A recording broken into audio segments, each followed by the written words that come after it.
Bonjour à tous et bienvenue dans l'émission Quoi ma gueule, l'émission qui décrypte le personal branding d'une personne. Aujourd'hui, on est avec Jean-François Longy, cofondateur et directeur général de la société Cybercité. Je me suis pas trompé? C'est ça. Waouh, Pour l'instant, parfait. tout va bien. Pour l'instant, tout va bien. Tu vas bien? Ça va. Parfait. Pourquoi est-ce que tu as lancé, cofondé la société Cybercité? Alors déjà, ça date un petit peu puisque la boîte, elle a 18 ans, 19 ans. Ouais. Donc les raisons historiques, on les a peut-être passées sous silence. J'étais étudiant à l'époque, mon associé était étudiant et on avait envie de faire quelque chose. Alors c'était pas encore la grande époque des startups comme ça l'est aujourd'hui. Il n'y avait pas tout ce foisonnement autour de la création d'entreprise chez les jeunes. Mais l'idée, c'était de développer quelque chose sur Internet, accompagner un certain type de clients sur Internet. C'était à l'époque, on est très loin de ce que c'est aujourd'hui. Et on a démarré avec cette idée-là, et puis au fil du temps, ça a évolué et c'est devenu ce qui est devenu Cybercité aujourd'hui.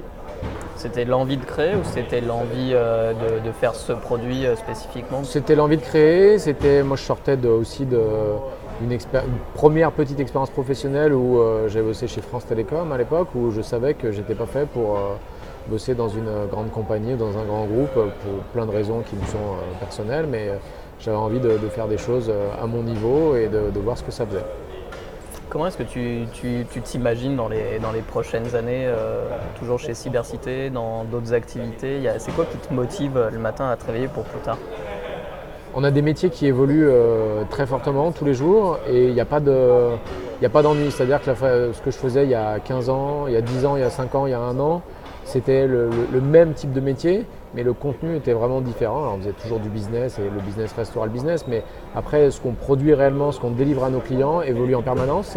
Et notre objectif, c'est d'avoir des clients qui soient toujours satisfaits, qui sont toujours en demande de plus d'audience, de plus de business, et on leur amène des solutions qui leur permettent ça. Et je suis persuadé que ce qu'on leur apportera dans 2 ans sera sensiblement différent. Ça portera peut-être le même nom, mais ça sera sensiblement différent que ce qu'on peut trouver aujourd'hui ou que ce qu'on peut faire aujourd'hui au sein de Cybercité. Donc c'est de se dire dans 2 ans, j'aurai sûrement un métier qui sera en contenu différent de celui qu'on a aujourd'hui et qui est différent de ce qu'on faisait il y a 2-3 ans, même si c'est le même nom, c'est le même type de métier, mais le contenu évolue fortement.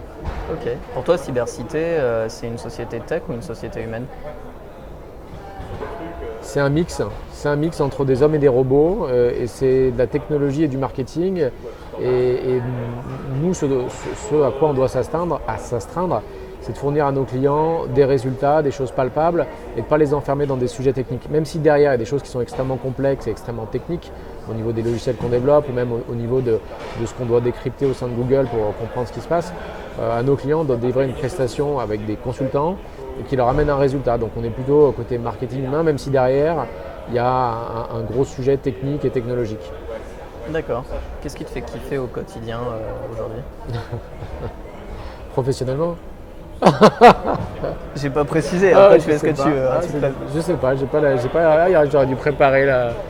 Je sais pas Il y avait quoi pas te de dire, mais préparation. j'ai pas la réponse. Beaucoup de choses, mais en particulier, je peux pas te répondre comme ça. Il fait trop froid là, c'est à froid, C'est trop c'est froid. trop froid, c'est sec. Ok. L'émission, ça s'appelle Quoi ma gueule? À part Johnny Hallyday, à quoi ça te fait penser? Et ben, ça me fait penser exactement ça, quoi ma gueule. Quoi ma gueule à part être Johnny, quoi ma gueule, pas grand chose, c'est triste, mais qu'est-ce qu'elle a ma gueule Alors, elle a quoi ta gueule? Rien de particulier, je crois. Classique, elle passe de partout. J'ai l'impression, après peut-être que les gens vont dire mais il s'est pas vu le monsieur. On verra Qu'est-ce ça qu'elle a ma gueule rien de particulier. Rien de particulier. Quelques poils blancs qui poussent à droite à gauche, mais mis à part ça, pas grand chose. Ok. Qu'est-ce que tu fais aujourd'hui? Qu'est-ce que je fais aujourd'hui Je me promène, je viens voir des gens qui j'espère vont m'apprendre des nouveautés, vont me mettre le doute sur certains aspects. Je cherche un peu de doute, je cherche un peu de gens qui vont me dire putain, il y a des gens qui font autrement ou qui ont pensé à des choses venues de l'espace et me dire peut-être que c'est quelque chose que je devrais utiliser, prendre, acheter. Donc trouver des gens qui ont d'autres idées que celles qu'on peut avoir nous. De l'inspiration, voilà, on appelle ça comme ça. De l'inspiration et des gens originaux et pas trop de technique, pas trop de prise de tête, pas trop de bullshit. Je serais le premier à les démonter si c'est difficile d'être conférencier. Je l'ai été plusieurs fois à Blend et c'est difficile de satisfaire un public parce que le public est très hétérogène. Il y a des techniciens, il y a des marketeurs, il y a des dirigeants, il y a un peu de tout. L'idée c'est de satisfaire ces populations-là et d'avoir un contenu dans les conférences qui soit motivant, même si ce n'est pas des sujets qu'on affectionne, mais que les gens nous apprennent des choses et nous disent putain oui, il y a ça derrière. C'est voilà, du doute et de l'inspiration. Ok. T'as été bullshit toi ou pas dans ce que tu viens de dire là depuis le début de l'émission? Peut-être, les gens jugeront, je pense pas. J'essaie de pas trop dire, mais ça m'arrive comme tout le monde. Et puis moi je vois le bullshit quand j'étais à une conférence et les gens ils commencent à dire ouais c'est game changing, il y a besoin de mentoring, faut nurturer le projet au stade early. Ça c'est des choses qu'on entend beaucoup Il y a un à ce mot type anglais d'événement. sur deux. Un mot anglais sur deux, ça déjà ça sent un petit peu l'embrouille. Ceux qui sont sur scène sont deux ou trois, ils se comprennent, les autres ils disent mais de quoi ils parlent. C'est le sales process qu'il faut revoir. Donc ces trucs là tu dis bon si tu le dis en français c'est pas mal. Nous-mêmes dans nos métiers on a des mots-clés, enfin des mots-clés qui sont liés à Google, qui sont les business, et je sais que c'est des fois obscur pour des clients.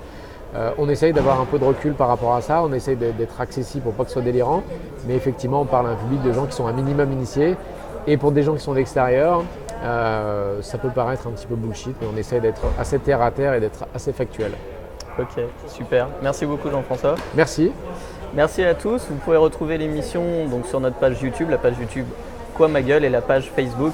Et à très bientôt.